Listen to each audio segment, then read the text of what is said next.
ચોમાસાની શરૂઆત થતાં જ રખડતા પશુઓનો ત્રાસ વધી જતો હોય છે. સ્થાનિક વહીવટીતંત્ર પણ આ સમસ્યાનું નિવારણ લાવવામાં નિષ્ફળ નીવડી રહી છે અને આ રખડતા પશુઓના આતંકને પગલે ઘણીવાર અકસ્માતમાં નિર્દોષ લોકોને જીવ ગુમાવવાનો વારો આવતો હોય છે.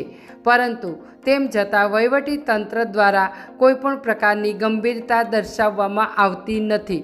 ત્યારે વાત કરીએ ડીસાથી પાટણ જતા હાઈવેની, તો ડીસાના બોપાનગરથી માંડીને આસેડા ગામ સુધીના હાઈવે પર દિવસે ને દિવસે પશુઓનો ત્રાસ વધી રહ્યો છે.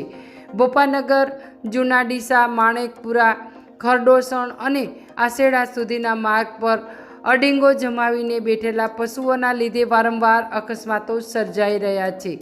તાજેતરમાં ખરડોસણ ગામનો આશાસ્પદ યુવક ડીસાની એક ખાનગી પેઢીમાં નોકરી કરીને પરત મોટરસાઇકલ પર તેના ઘરે જતો હોય ત્યારે પણ રસ્તામાં અચાનક આખલો આવી જતા ભયાનક અકસ્માત સર્જાયો હતો અને આ અકસ્માતમાં યુવાનનું મોત નીપજ્યું હતું.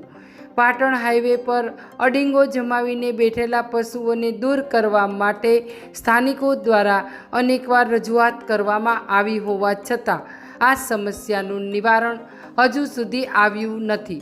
ત્યારે આ સમસ્યાને લઈ સ્થાનિક વહીવટીતંત્ર ગંભીરતા દર્શાવે તો વધુ નિર્દોષ લોકોના જીવને બચાવી શકાય. Bureau report, street news, Banaskantha.